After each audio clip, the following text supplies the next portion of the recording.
Saludos cordiales, mi nombre es Vania Melibea López Noguera, estudiante de Ingeniería en Sistemas de Información en el 9º semestre en la Universidad Mariano Gálvez de Guatemala, extensión Morales y Zabal, con el número de carnet 48901310-342, realizando una tarea para el curso de Inteligencia Artificial impartida por el catedrático Carlos Muñoz.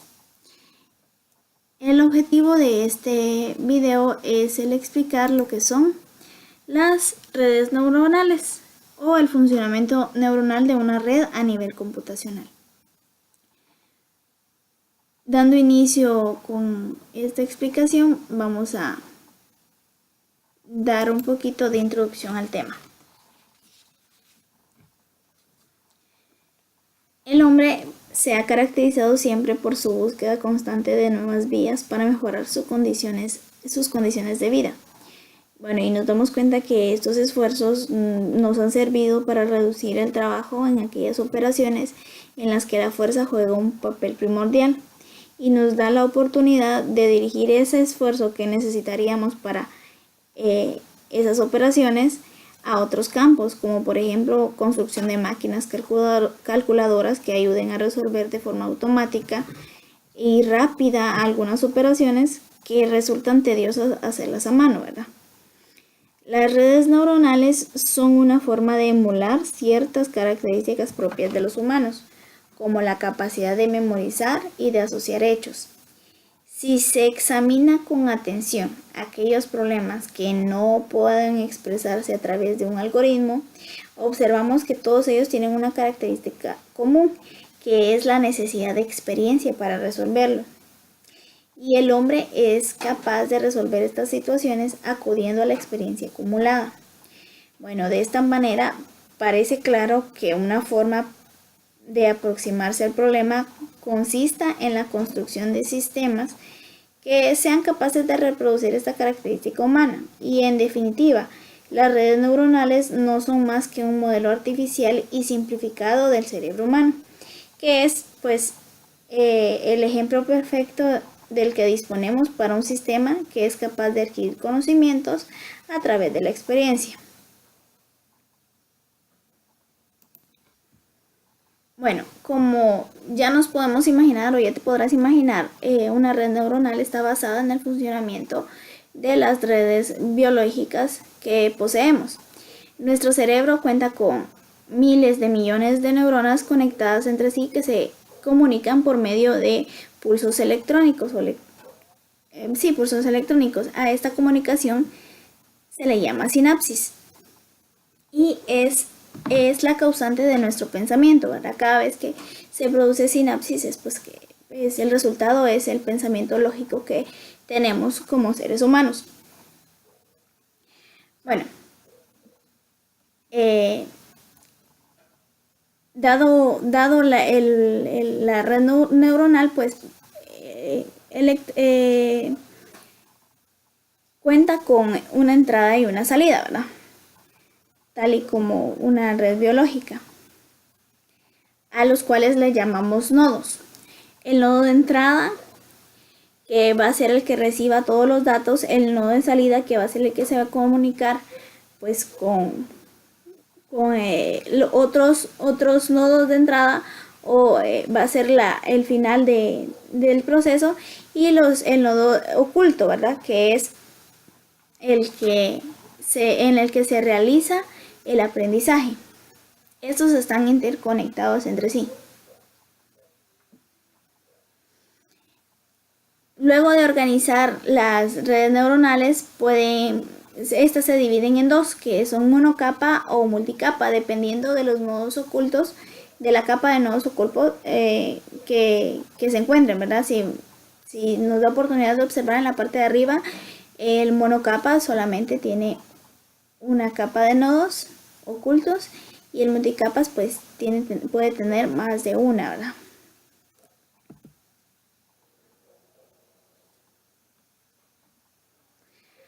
Bueno, luego de escoger cuál va a ser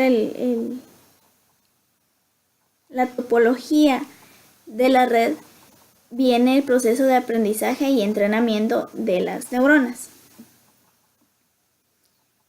Ahora, vamos a ver un poco de historia acerca de cómo es que el concepto de redes neuronales ha llegado hasta lo que conocemos el día de hoy.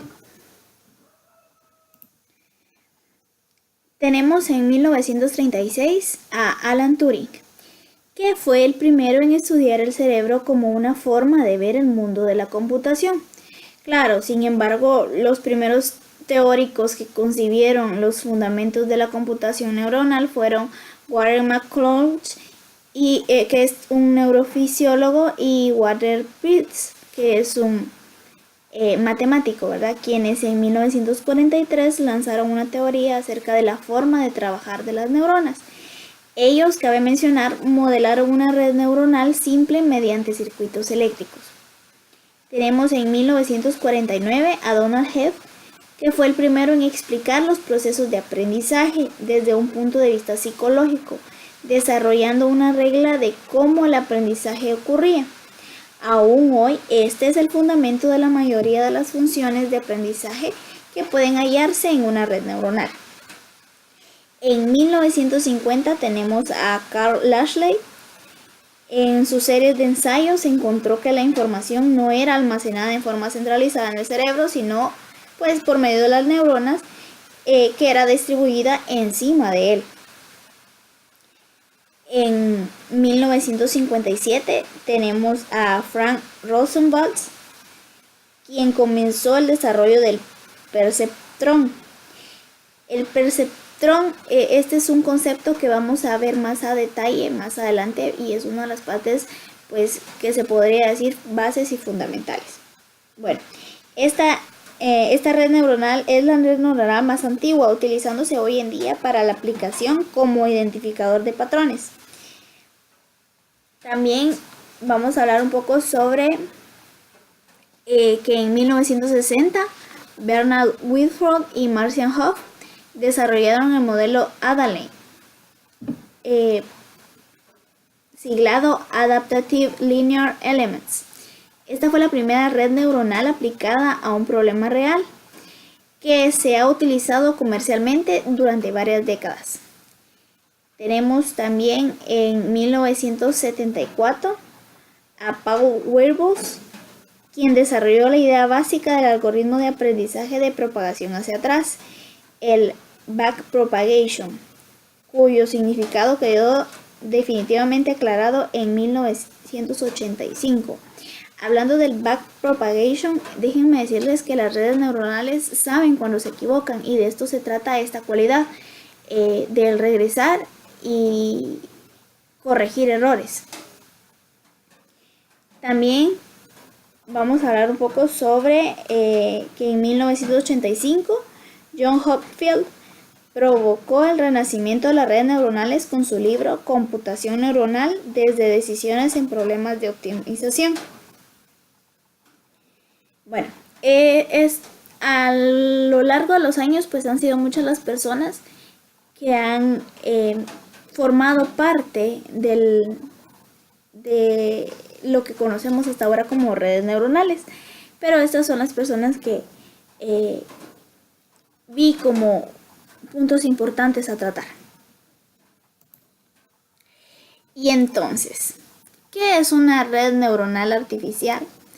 Bueno, aquí vamos a dar lectura a algunas de las definiciones que he encontrado para dar la redundancia de términos, definir qué es una red neuronal artificial. Podemos decir que es una nueva forma de computación inspirada en modelos biológicos. ¿Por qué biológicos? Porque pues está inspirada en el funcionamiento de nuestro cerebro, ¿verdad? Un modelo matemático compuesto por un gran número de elementos procesales organizados en niveles. Un sistema de computación compuesto por un gran número de elementos simples, elementos de procesos muy interconectados, los cuales procesan información por medio de su estado dinámico como respuesta a las entradas externas. También podemos decir que redes neuronales artificiales son redes interconectadas masivamente en paralelo de elementos simples y con organización jerárquica, las cuales intentan interactuar con los objetos del mundo real del mismo modo que lo hace el sistema nervioso biológico. Vamos a mencionar también las ventajas que ofrecen las redes neuronales. Bueno, debido a su constitución y a sus fundamentos, las redes neuronales artificiales presentan un gran número de características semejantes a las del cerebro. Son capaces de aprender de la experiencia, de generalizar de casos, casos anteriores a nuevos casos, de abstraer características esenciales a partir de entradas que representan información irrelevante. Esto hace que ofrezcan numerosas ventajas y que este tipo de tecnología se esté aplicando en múltiples áreas. Vamos a mencionar algunas de las ventajas y pues entre estas se incluyen el aprendizaje adaptativo. Bueno, esto se trata de la capacidad de aprender a realizar tareas basadas en un entrenamiento o en una experiencia inicial. La autoorganización, que pues nos dice que una red neuronal puede crear su propia organización o representación de la información que recibe mediante una etapa de aprendizaje. La tolerancia a fallos, que pues nos describe que la destrucción parcial de una red conduce a una degradación de su estructura, más sin embargo, algunas capacidades de la red se pueden retener incluso sufriendo un gran daño. La operación en tiempo real. Los cómputos neuronales pueden ser realizados en paralelo. Para esto se diseñan y fabrican máquinas con hardware especial para obtener esta capacidad. Y por último, la fácil inserción dentro de la tecnología existente. Se pueden obtener chips especializados para redes neuronales que mejoran su capacidad en ciertas tareas. Ello facilitará la integración modular en los sistemas existentes. Bueno, aquí está un poco más especificado o desglosado la gráfica que veíamos anteriormente, ¿verdad? Estos son los elementos básicos que componen una red neuronal. Sabemos que está dividido en 3 capas, que son la capa de entrada, las capas ocultas y la capa de salida. ¿Qué datos recibe la capa de entrada? Pues recibe toda la data, ¿verdad? Las capas ocultas pues son las encargadas de realizar el aprendizaje y las de salida son las que llevan la información para tomar una decisión. Creo que eso pues lo habíamos visto al principio, pero no está de más recalcarlo. Vamos a ver lo que es la función de activación. Una neurona biológica puede estar activa, es decir, excitada, o inactiva, no excitada. Es decir, que tiene un estado de activación. Las neuronas artificiales también tienen diferentes estados de activación. Algunas de ellas solamente 2, al igual que las biológicas, pero otras pueden tomar cualquier valor dentro de un conjunto determinado. Hay varias funciones para darles valor o darles activación a las neuronas. Más sin embargo, aquí están las 2 principales o las más usadas, que son la función sigmoide y la función lineal. Les voy a explicar un poco más sobre lo que es la función sigmoide. ¿Qué hace la función sigmoide? Bueno, se le introduce el dato y lo que hace es compararlo o llevarlo por todos los puntos de la recta hacia el resultado óptimo, el resultado que se quiere obtener, ¿verdad? Si yo le ingreso un 5, pues entonces esto me lo va a multiplicar por cada uno de los números que está hasta llegar al 5, 0, 0.1, así sucesivamente. ¿Y a qué le ayuda? Pues le ayuda a tener más opciones a las neuronas para ver posibles resultados.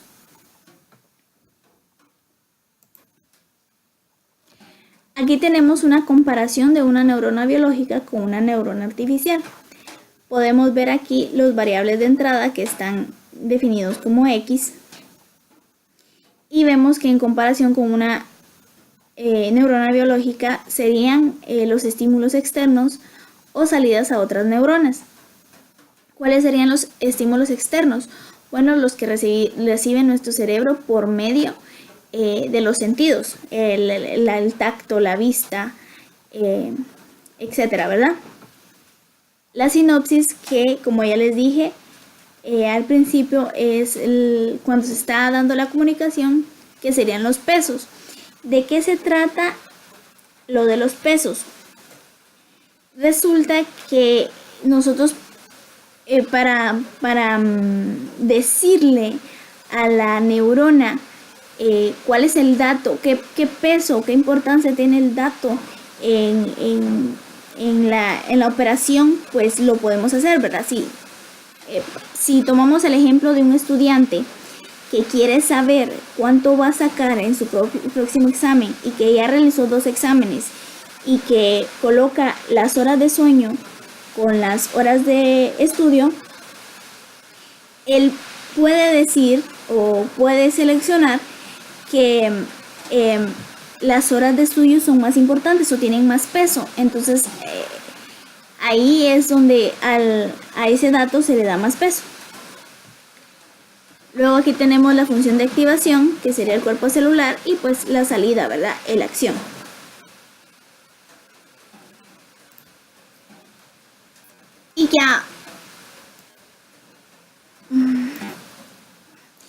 Y ya para finalizar este pequeño video,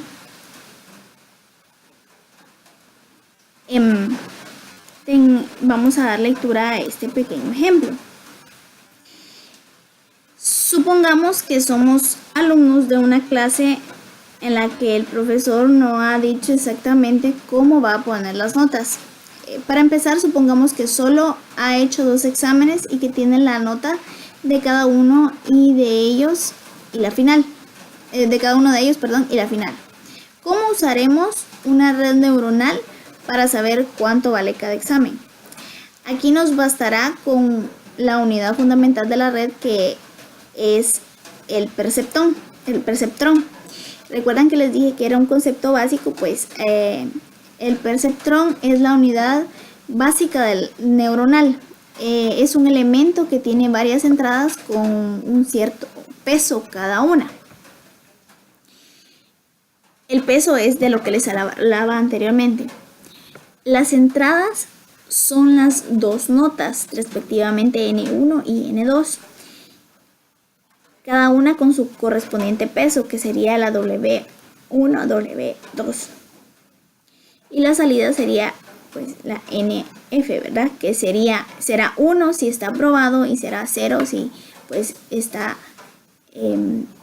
se va a recuperación, ¿verdad? Si la suma de esas entradas por cada peso es mayor que un determinado número, la salida de perceptrón es un 1, y si es menor, la salida será un 0.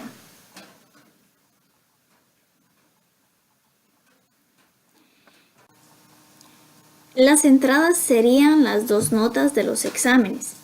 Si la salida es 1, esto es la suma de las notas por su peso correspondiente, es mayor que 5, es un aprobado. Si es 0, suspenso, quiere decir perdido. Los pesos son lo que tenemos que encontrar con el entrenamiento. En este caso, nuestro entrenamiento consistirá en empezar con 2 pesos aleatorios, por ejemplo 0.5 y 0.5 en el mismo peso para cada examen, y ver qué resultado da la red neuronal para cada alumno. Si falla en algún caso, iremos ajustando los pesos poco a poco hasta que esté todo bien ajustado. ¿Por qué se ajustan los pesos? Porque se incrementa o se disminuye para ir viendo el resultado según el dato que se crea que tenga que tener más importancia, es decir, más peso. Por ejemplo, si un alumno con buena nota en el segundo examen ha suspendido el curso, bajaremos el peso del segundo examen porque claramente no influye demasiado. Poco a poco acabaremos encontrando los pesos que se ajusten a las notas que puso el profesor. La idea del ajuste o retroalimentación es ir adaptando la red de a la información oculta que tienen los datos que le pasamos para que aprenda. Este es el final del video. Agradecemos por su atención y pues esperamos que haya sido de utilidad.